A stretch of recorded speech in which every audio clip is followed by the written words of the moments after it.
All India Radio presents Morning News.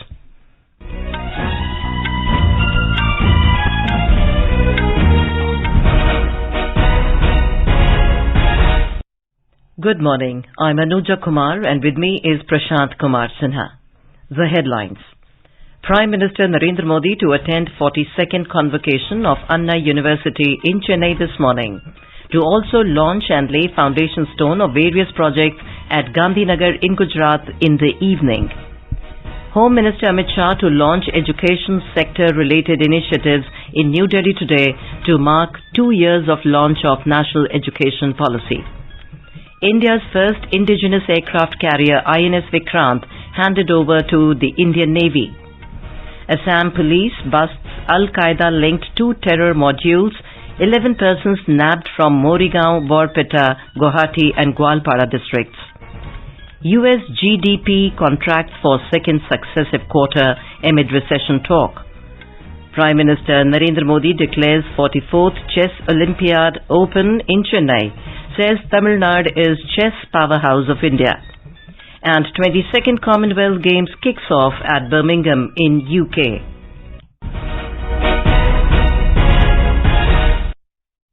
And now the news in detail. Prime Minister Narendra Modi will attend the 42nd Convocation of Anna University in Chennai around 10 a.m. today. During the program, Mr. Modi will award gold medals and certificates to 69 gold medalists. The Prime Minister will also address the gathering on the occasion. Anna University was established on 4th of September 1978. It is named after C.N. Annadurai, the former Chief Minister of Tamil Nadu. It has 13 constituent colleges, 494 affiliated colleges spread over Tamil Nadu, and 3 regional campuses, Tirunelveli, Madurai and Coimbatore. Later in the day, the Prime Minister will reach Gandhinagar to visit Gift City, where he will launch and lay the foundation stone of various projects. Mr. Modi will launch India's first international bullion exchange at Gujarat International Finance Tech or Gift City in Gandhinagar around 4 p.m. The Prime Minister will also launch NSE IFSC SGX Connect and lay the foundation stone of the headquarters of the International Financial Services Centres Authority or IFSCA at Gift City. Union Home Minister Amit Shah and Union Finance Minister Nirmala Sitharaman will also participate in this event. A report from our correspondent. India IBX is India's first and world's third international bullion exchange, which will be a gateway for bullion importers into India. For the first time in the country, qualified jewellers will be allowed to import gold directly through this platform. Apart from jewellers, non-resident Indians and institutions will also be allowed to participate in the exchange after registering with IFSCA. The Gift City IFSC will have a storage capacity for approximately 125 tons of gold and 1,000 tons of silver. Under NSE IFSC SGX Connect, all the orders on Nifty derivatives placed by the members of Singapore Exchange will be routed to and matched on NSE IFSC trading platform. Apart from this, Prime Minister Narendra Modi is also expected to make several key announcements at Gift City today. Aparna Khund, AR News, Ahmedabad. Yesterday, the Prime Minister inaugurated and laid the foundation stone for 3 projects of Sabar Dairy worth more than 1,000 crore rupees at Gadhoda Chowki in Sabarkantha. Mr. Modi also inaugurated a powder plant with a capacity of around 120 metric tons per day and aseptic milk packaging plant with a capacity of 3 lakh litres per day. He laid the foundation stone for 1 cheese and whey drying plant project with an outlay of 600 crore rupees. Addressing the event, the Prime Minister said the work of formation of 10,000 farmer-producer associations is going on in full swing in the country. He said through this, small farmers will be able to directly connect with the food processing, value-linked export and supply chain. किसान की आय बढ़ाने के लिए जो प्रयास बीते 8 वर्षों में केंद्र सरकार ने किए हैं, उसकी वजह से गुजरात समेत देश के अलग अलग हिस्सों में किसानों की आय में बढ़ोतरी देखी जा रही है. किसानों की आय में बागवानी, पशुपालन, मछली पालन, इसकी वजह से भी काफी वृद्धि हुई है. और इसमें भी सबसे बड़ी बात ये निकलकर सामने आ रही है कि जो भूमिहीन किसान है, जो सबसे गरीब होते हैं, उनकी आय में सबसे ज्यादा बढ़ोतरी दर्ज की गई है. Home Minister Amit Shah will launch education sector-related initiatives in New Delhi today to mark 2 years of the launch of National Education Policy. Education and Skill Development and Entrepreneurship Minister Dharmendra Pradhan will also be present on the occasion. The initiatives to be launched will cover the entire spectrum of education and skill development verticals. The program will also witness cultural performance by students and address of the gathering by dignitaries. Deliberations will also center around the journey of implementation of the National Education Policy 2020. Both houses of parliament yesterday witnessed repeated adjournment through the day due to protests by the opposition and the treasury bench. The Lok Sabha was adjourned for the day amidst pandemonium over comments about President Draupadi Murmu by Congress MP Adhir Ranjan Chaudhary. Members of both the ruling party and the opposition stuck to their stance over the issue. While the BJP members were insisting on Congress President to apologize, the opposition wanted Adhir Ranjan Chaudhary to be allowed to speak. The ruling party members and opposition reiterated their stance even after several adjournments. Amidst the uproar, the chair adjourned the House for the day. Earlier, Textiles Minister Smriti Irani took strong objection to the remarks. Draupadi Murmu ji has led a life of struggle and has represented the country's aspirations from panchayat to parliament. Under Sonia Gandhi's leadership, Congress men continue to demean, defile women and constitutional posts. The Congress party needs to apologize in parliament, on the streets of India. An apology is due not only to the President of India, but every citizen of India. In the Rajya Sabha, opposition members were protesting on the issue of price rise and the Gujarat Hooch tragedy, while Treasury bench members raised slogans against the Congress leader Adhir Ranjan Chaudhary's alleged objectionable remarks against the President. When the House reassembled after the fourth adjournment, the scene was no different. Amid uproar, the presiding officer adjourned the House. Several union ministers strongly condemned Congress leader Adhir Ranjan Chaudhary's remarks on President Draupadi Murmu. Law and Justice Minister Kiran Rijiju said the whole country is upset over his remarks. Adhir Ranjan Chaudhary ने जिस तरीके से राष्ट्रपति को address किया, उसको हम घोर निंदा करते हैं. पहली बार हमारे आदिवासी महिला इस देश का राष्ट्रपति बनी और जिस दिन से घोषणा किया, उसी दिन से कांग्रेस पार्टी का जो टिप्पणी है वो सामने में दिखाई दे रहे हैं. जैसे उसी दिन कांग्रेस का एक प्रवक्ता ने जो शब्द यूज किया, the selection of the BJP presidential candidate represents very evil philosophy of India. जब राष्ट्रपति पद पे जब बैठ गई, उसके बाद तो कोई टिप्पणी आना ही नहीं चाहिए. Ayush Minister Sarbanand Sonowal said Mr. Chaudhary's remark has insulted the tribals and the women of the country. ये एक आदिवासी महिला का अपमान है, सारा देश की ट्राइबल की अपमान है और जो जनता हमारे देश के लोकतंत्र पर विश्वास रखते हैं उनका भी अपमान है. इसलिए कांग्रेस ने जो अपराध किया है, इसके लिए उनको देशवासियों का आगे माफी मांगना ही होगा. Minister of State for Health and Family Welfare Bharti Pawar said those who cannot give respect to a woman, what respect will they give to the country? The National Commission for Women NCW has sent a notice to Congress MP Adhir Ranjan Chaudhary to appear before it in person and to tender a written explanation for his remarks on President Draupadi Murmu. The hearing is scheduled for 3rd of next month. The Commission has also written to Congress President Sonia Gandhi to intervene in the matter and to take appropriate action against Mr. Chaudhary for his derogatory remark. In a major crackdown on terrorists, Assam police has busted 2 terror modules having links with global terror outfits.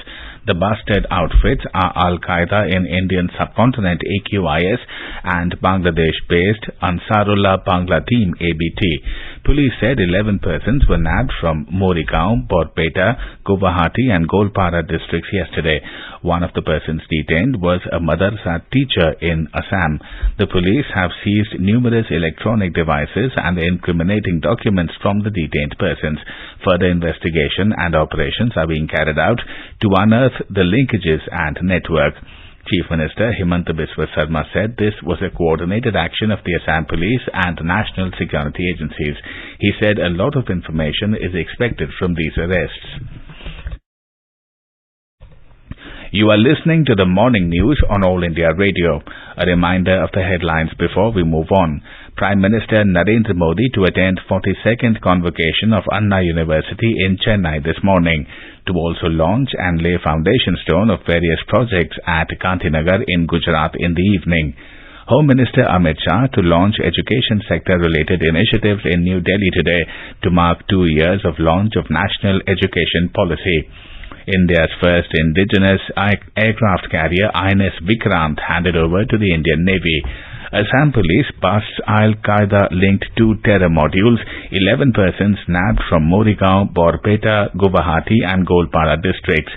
US GDP contracts for second successive quarter amid recession talk. Prime Minister Narendra Modi declares 44th Chess Olympiad open in Chennai, says Tamil Nadu is chess powerhouse of India, and 22nd Commonwealth Games kick off at Birmingham in UK. For quick news updates round the clock, follow us on our Twitter handle at AIR News Alerts.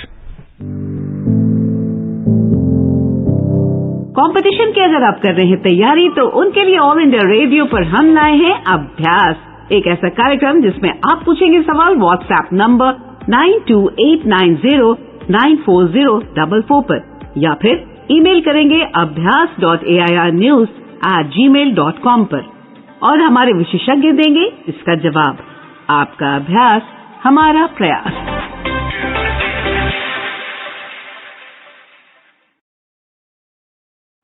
अपने business को बढ़ाने के लिए लीजिए आकाशवाणी का सहयोग और दीजिए उसे बुलंदियों के पंख.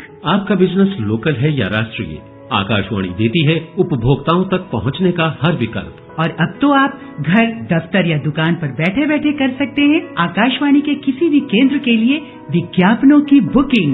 आकाशवाणी के विभिन्न चैनलों पर विज्ञापन देना सुलभ और सस्ता. बुकिंग है तो संपर्क करें 8700014242 पर. 8700014242. Welcome back to the morning news on All India Radio. Maritime history was created yesterday with the Indian Navy taking delivery of the prestigious indigenous aircraft carrier Vikrant, built by the Cochin shipyard. The commanding officer designate of Vikrant, Commodore Vidyadhar Harke, and the chairman and managing director of Cochin shipyard Madhu S. Nair signed the documents relating to the delivery of the vessel. The name of India's first aircraft carrier was also INS Vikrant, which played a vital role in the 1971 war. It was decommissioned in 1997 after 36 years of glorious service to the Navy. The Defence Ministry said in a release that the reincarnation of Vikrant is a true testimony to the country's zeal and fervour in pursuing capability build-up towards enhanced maritime security. A report from our news desk. The 262-meter-long aircraft carrier is the largest ever warship to be built in the country. The vessel, which has a displacement of 45,000 tons, has been built at an overall cost of close to 20,000 crore rupees. The IAC is capable of operating 30 aircraft comprising MiG-29K fighter jets, Kamov 31, MH-60R multi-role helicopters, indigenously manufactured advanced light helicopters and light combat aircraft. The vessel has the facility for short takeoff but arrested landing. The vessel is scheduled to be commissioned and inducted into the services of the Indian Navy by next month. With Raj Mohan, this is Ramya, AIR News. The Indian Navy yesterday received 2 MH-60R multi-role helicopters from the US at the Cochin International Airport. The copters were delivered by the Special Air Assignment Mission Flight of the US Air Force. The helicopters were part of the 24 MH-60R multi-role helicopters being procured by India from the US at a cost of over 14,000 crore rupees. A trilateral meeting of the focal points of India, France and the United Arab Emirates was held yesterday. The three sides exchanged perspectives on the Indo-Pacific region and explored the potential areas of trilateral cooperation, including maritime security, humanitarian assistance and disaster relief, blue economy, regional connectivity, supply chain resilience, and cultural and people-to-people cooperation. They also discussed the next steps to be taken for furthering trilateral cooperation in the Indo-Pacific region. India and Russia held consultations in Moscow on United Nations-related issues yesterday.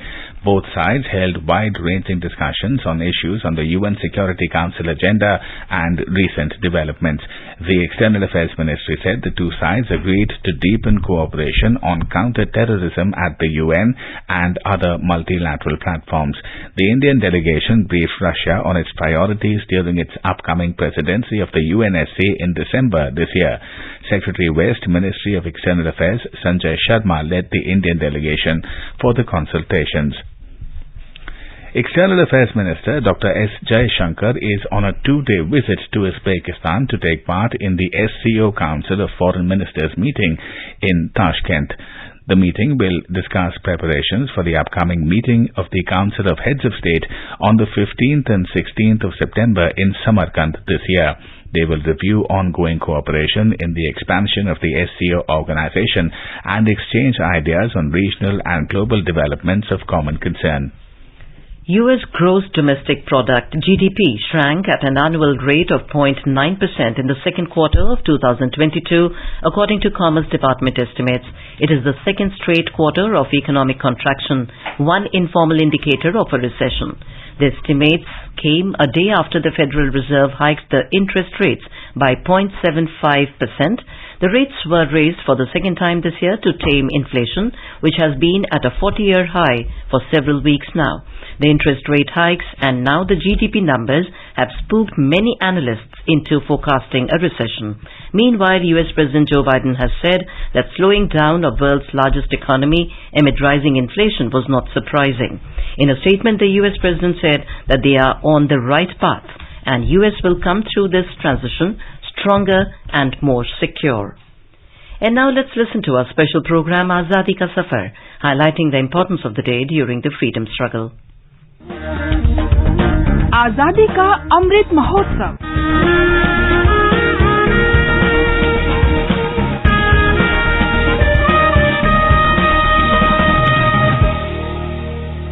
Azadi Ka Safar with AIR News, Birth of a Nation. India's glorious freedom struggle is one of the greatest struggles the modern world has ever witnessed. AIR News brings you a glimpse of the struggle every day.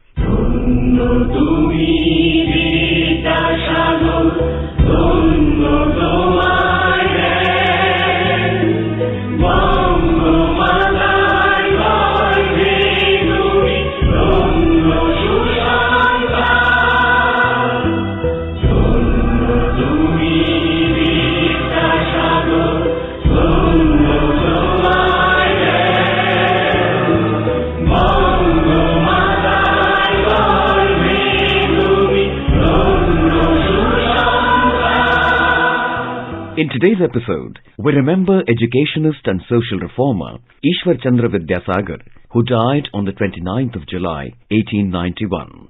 Considered as the father of Bengali prose, he was the most prominent campaigner for Hindu widow remarriage, leading to passing of the Hindu Widows Remarriage Act, 1856.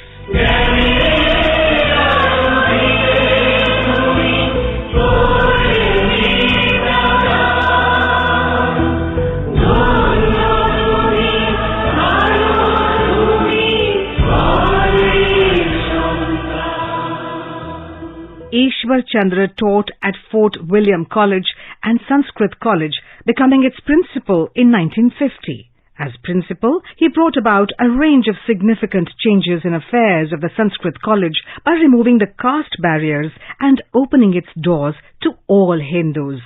Apart from modernizing and reforming Sanskrit College and establishing vernacular and girls' schools, his most important contribution to education was the textbooks he wrote and published. Until he published his pioneering work, Varna Parichay, an introduction to the alphabet, 1851, there was no such model reader for the beginners.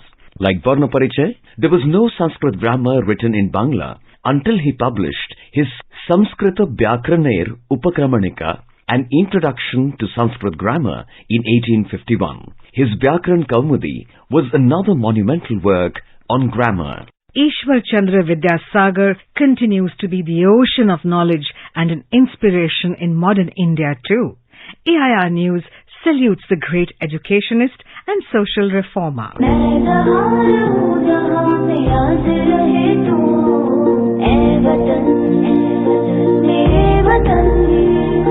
We also remember freedom fighter Aruna Asaf Ali, who died on the 29th of July, 1996. Born as Aruna Ganguly on the 16th of July 1909 in Kalka, Haryana, Aruna faced opposition from family and society when she married freedom fighter Asaf Ali in 1928. She actively participated in Congress programs and the Salt Satyagraha. On the 8th of August 1942, the All India Congress Committee passed the Quit India resolution at the Bombay session. The government responded by arresting the major leaders. Young Aruna Asaf Ali presided over the remainder of the session on the 9th of August and hoisted the flag at the Gowalia Tank Maidan. The police fired upon the assembly at the session. Aruna was dubbed the heroine of the 1942 movement for her bravery.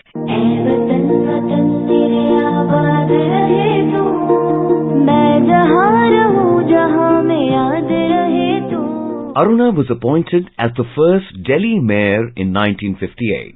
She received India's highest civilian award, the Bharat Ratna, posthumously in 1997. AIR News salutes the great daughter of India.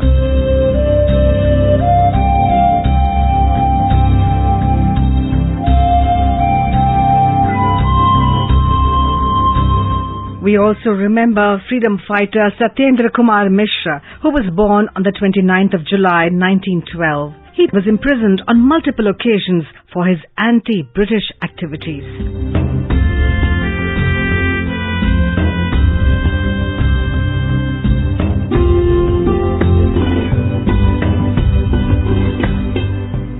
Satyendra Prasad joined the freedom struggle in Jabalpur, Madhya Pradesh. He took part in anti-alcoholism drives, forest satyagrahas and salt satyagraha and was imprisoned in Jabalpur jail. In the jail, he took part in the flag satyagraha and used his blood to color the flag red. During the Quit India movement in 1942, he led the youth in Jabalpur against British imperialism. He was arrested and imprisoned for 18 months in Jabalpur, Nagpur, Siuni and Mandla jails. Satyendra Prasad continued to serve people till his death on the 4th of April 1999. AIR News salutes the great nationalist. That brings us to the end of this episode of Azadi Ka Safar with AIR News. See you in the next episode tomorrow.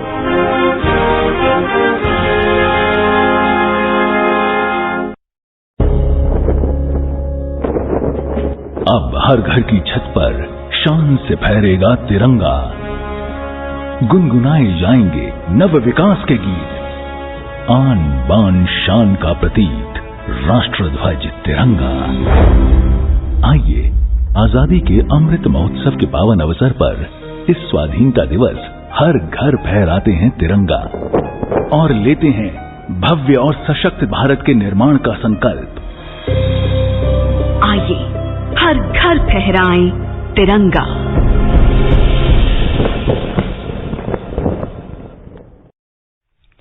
Youngsters in India above 17 years of age do not need to wait till attaining the age of 18 years to enroll their names in the voters list.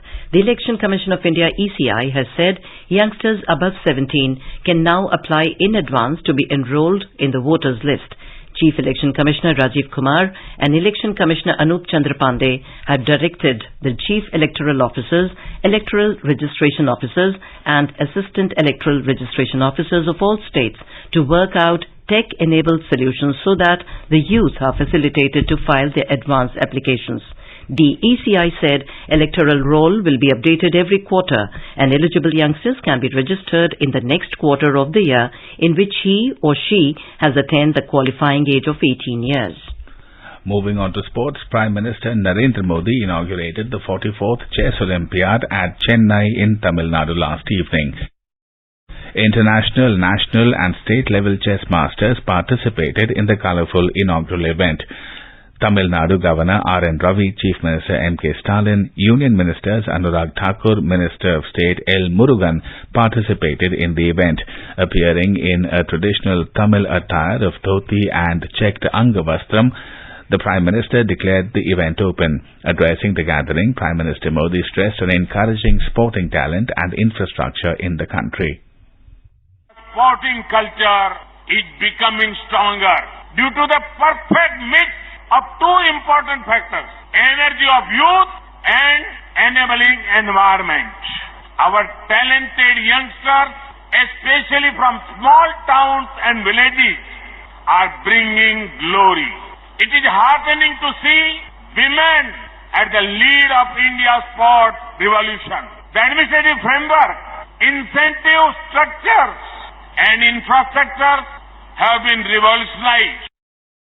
Hailing Tamil Nadu's strong historical connection with chess, the Prime Minister asserted that the place at which it is happening is most fitted. He expressed hope that the 44th Chess Olympiad will be an enriching experience for everyone. The 22nd edition of the Commonwealth Games kicked off with a glitzy opening ceremony at the Alexander Stadium in Birmingham last night. Total 2,000 performers traced the story of Birmingham's past and present. A giant animatronic bull took center stage during the opening ceremony. Total 72 teams took part in the parade into Birmingham's Alexander Stadium. PV Sindhu and Manpreet Singh were India's flag bearers at the parade of the CWG opening ceremony. A 215-member Indian contingent, which includes 111 male players and 104 female players, will compete in 15 sporting events in Birmingham. Today, Indian players will be seen in action in boxing, lawn ball, table tennis, swimming, cycling, gymnastics, triathlon, badminton and squash. India will face Ghana in women's hockey in Pool A, and in cricket, the Indian women's team will face Australia in Group A.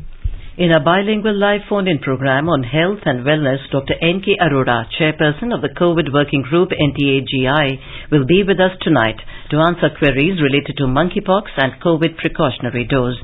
Listeners can ask questions to the expert from 9:30 p.m. on telephone number 011-234-21230 and 011-234-21764. You can also post your queries on our Twitter handle at @AIR News Alerts by hashtag AskAIR. This live program can be heard on FM Gold channel and additional frequencies from 9:30 p.m. onwards. This program will also be available on our website newsonair.nic.in and on our YouTube channel News on AIR Official. The International Tiger Day is being celebrated today. The main aim behind this day is to promote a global system for protecting the natural habitats of tigers and to raise awareness. According to World Wildlife Fund, tiger populations are currently stable or increasing in India. And now an overview of today's newspapers. Bulls spurred into sprint by Fed's rate commentary, writes the Economic Times. The paper adds analysts expect Nifty to move up another 3% from current levels. With the process of laying cables being started and to be completed within 2 months, a headline in the Hindustan Times says more network lines boosters in bid to solve call drops on metro rail. The Times of India quotes the Apex Court's decision, writing, "Mom can change surname of kid if spouse dies." The Hindu, quoting the Prime Minister at the inaugural address of the Chess Olympiad, writes, "There has never been a better time for sports in India," while the Tribune refers to India slamming Pakistan for politicizing the event and pulling out of the Olympiad. And finally, pandemic or heat wave, CWG gets off the blocks on schedule with Birmingham's Bring It On spirit showing unshaken resilience of these games, reports the Hindustan Times. And now, before we end the bulletin, the headlines once again. Prime Minister Narendra Modi to attend 42nd Convocation of Anna University in Chennai this morning to also launch and lay foundation stone of various projects at Gandhinagar in Gujarat in the evening. Home Minister Amit Shah to launch education sector-related initiatives in New Delhi today to mark 2 years of launch of National Education Policy. India's first indigenous aircraft carrier INS Vikrant handed over to Indian Navy. Assam Police busts Al-Qaeda-linked 2 terror modules. US GDP contracts for second successive quarter amid recession talk, and 22nd Commonwealth Games kicks off at Birmingham in UK. And with that, we end the morning news. Have a nice day.